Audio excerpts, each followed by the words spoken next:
अस्सलाम वालेकुम students, welcome back. हमने क्वाड्रेटिक इक्वेशन की सीरीज को स्टार्ट किया हुआ था। प्रीवियस लेक्चर्स में हमने डिस्कस किया कि क्वाड्रेटिक इक्वेशन क्या होती हैं, उसकी एग्जांपल देखी, स्टैंडर्ड फॉर्म को डिस्कस किया, उसके केसेस को डिस्कस किया और हमने मेथड देखे कि हम किन मेथड के थ्रू क्वाड्रेटिक इक्वेशन को सॉल्व कर सकते हैं।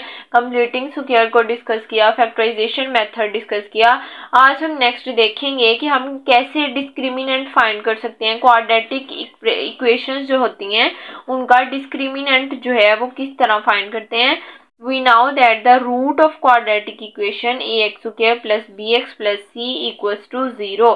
अब हमारे पास इस क्वाड्रेटिक इक्वेशन को सॉल्व करें तो हमारे पास दो रूट्स आते हैं, -b plus √b² minus 4ac over 2a और -b minus b² minus 4ac over 2a। The nature of these roots, अब ये क्वाड्रेटिक इक्वेशन के दो रूट्स हैं। The nature of these roots depend upon the value of expression. अब इसकी जो nature है वो किस पे डिपेंड करती है, इस वैल्यू पे, b² माइनस 4ac पे डिपेंड करती है इसकी नेचर। ठीक है, अब ये जो b² माइनस 4ac है इसको हम क्या कहते हैं, डिस्क्रिमिनेंट कहते हैं और इसको हम डिनोट करते हैं कैपिटल D से।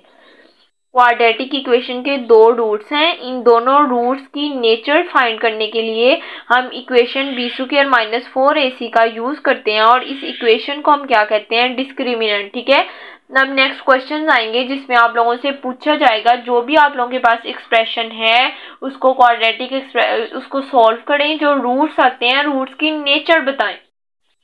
ठीक है, रूट्स की नेचर बताने के लिए हम ये इक्वेशन यूज करते हैं, इसको हम डिस्क्रिमिनेंट कहते हैं और इसको कैपिटल D से डिनोट करते हैं। ठीक है, अब ये क्वाड्रेटिक इक्वेशन थी, ये क्वाड्रेटिक इक्वेशन थी, इसके दो रूट्स आए, इन दोनों रूट्स की नेचर हमें ये इक्वेशन बताएगी b² माइनस 4ac। इसको हम डिस्क्रिमिनेंट कहते हैं और इसको D से डिनोट करते हैं, D equals to b² minus 4ac। अब मैं आप लोगों को बताऊंगी कि इस इक्वेशन के थ्रू हम कैसे क्वाड्रेटिक इक्वेशन की नेचर फाइंड कर सकते हैं। कुछ केसेस हैं हमारे पास, उनको डिस्कस करते हैं। जो भी क्वाड्रेटिक इक्वेशन होगी सबसे पहले आपने क्या करना है, डिस्क्रिमिनेंट फाइंड करना है। डिस्क्रिमिनेंट कैसे फाइंड करना है, इस फॉर्मूले के थ्रू b² माइनस 4ac, जो भी क्वाड्रेटिक इक्वेशन होगी उस पे ये फॉर्मूला अप्लाई करेंगे, जो भी रूट्स आएंगे उनकी नेचर को चेक करेंगे। अगर b² माइनस 4ac का जो आंसर है, जो भी क्वाड्रेटिक इक्वेशन थी उस पे ये फॉर्मूला अप्लाई किया, अगर आंसर 0 से बड़ा आ गया, मीन्स के इसकी b² माइनस 4ac की वैल्यू अगर 0 से बड़ी आ गई तो हम क्या कहेंगे कि जो perfect square then the roots are rational and unequal. फिर जो हमारे पास आंसर्स आएंगे हम क्या कहेंगे कि वो परफेक्ट स्क्वायर है, मीन्स कि उनका स्क्वायर एग्जिस्ट करता है। जिस तरह 25 है, 25 का परफेक्ट स्क्वायर क्या होगा, 5 होगा। 6 हर वैल्यू का परफेक्ट स्क्वायर एग्जिस्ट करेगा। ठीक है, अगर b² minus 4ac greater than 0 आएगा तो उसकी नेचर क्या होगी, वो परफेक्ट स्क्वायर होगा, रैशनल होगा, रियल होगा और अनइक्वल होगा। ये आप लोगों ने याद रखनी है कि जो भी क्वाड्रेटिक इक्वेशन जिसका डिस्क्रिमिनेंट 0 से बड़ा आए तो हमेशा यही नेचर होगी उसकी, ये आप लोगों ने याद रखनी है। परफेक्ट स्क्वायर होगा, रैशनल होगा और अनइक्वल होगा। और अगर इसमें दो केसेस हैं, ये भी हो सकता है कि अगर b² माइनस 4ac 0 से बड़ा हो तो वो परफेक्ट स्क्वायर ना हो, परफेक्ट स्क्वायर हो भी सकता है, नहीं भी हो सकता। आप लोगों ने उसको चेक करना है। जिस तरह 25 आएगा तो 25 का परफेक्ट स्क्वायर 5 आ जाएगा, इस तरह देखना है। 8 का परफेक्ट स्क्वायर एग्जिस्ट नहीं करेगा, है तो ग्रेटर देन 0, लेकिन आप लोगों ने चेक करना है कि परफेक्ट स्क्वायर है या नहीं। अगर परफेक्ट स्क्वायर है तो ये लिख देनी है और अगर परफेक्ट स्क्वायर नहीं है तो ये आप लोगों ने उसकी नेचर लिख देनी है कि वो इरेशनल है और अनइक्वल है। अगर परफेक्ट स्क्वायर होगा तो वो रैशनल है, रियल है और अनइक्वल है। ये थी हमारे पास फर्स्ट नेचर कि अगर डिस्क्रिमिनेंट ग्रेटर देन 0 आ जाए और अगर डिस्क्रिमिनेंट 0 के इक्वल आ जाए तो हमारे पास रूट्स जो हैं वो रैशनल होंगे और इक्वल होंगे। और अगर डिस्क्रिमिनेंट लेस देन 0 आ जाए तो हमारे पास जो रूट्स होंगे वो इमेजिनरी, कॉम्प्लेक्स एंड कॉन्जुगेट होंगे। ये आप लोगों ने नेचर याद रखनी है कि अगर डिस्क्रिमिनेंट फाइंड करे तो उसका आंसर नेगेटिव आए, मीन्स के लेस देन 0 आए, तो रूट्स की नेचर क्या होगी, वो इमेजिनरी होंगे, कॉम्प्लेक्स होंगे और कॉन्जुगेट्स होंगे।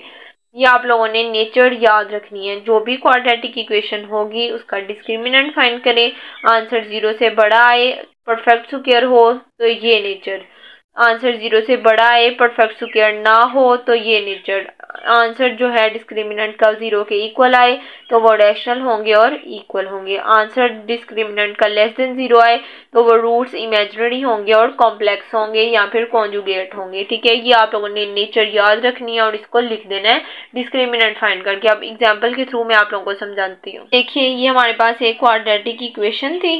सबसे पहले a की वैल्यू 2, b की वैल्यू -7, c की वैल्यू 1।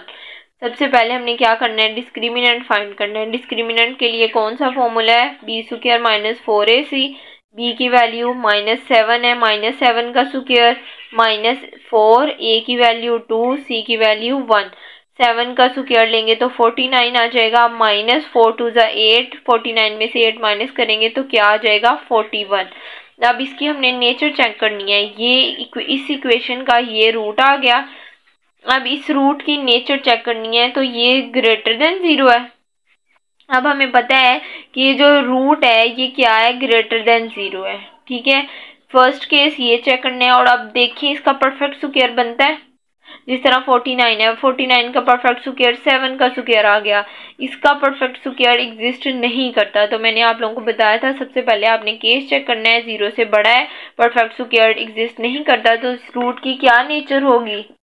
कि अब यहाँ पे अगर डिस्क्रिमिनेंट 0 से बड़ा हो, परफेक्ट स्क्वायर ना हो, तो रूट जो है वो इरेशनल, रियल एंड अनइक्वल। ये हमारे पास इस क्वाड्रेटिक इक्वेशन की नेचर आ जाएगी। इस तरह हम सोल्व कर सकते हैं। हम फाइंड कर सकते हैं कि क्वाड्रेटिक इक्वेशन की हम नेचर किस तरह फाइंड करते हैं, डिस्क्रिमिनेंट कैसे फाइंड करते हैं, डिस्क्रिमिनेंट का फॉर्मूला क्या है। होप सो आप लोगों को अच्छे से समझ आ गई होगी। वीडियो पसंद आई हो तो लाइक कीजिएगा। Thanks for watching. Allah Hafiz.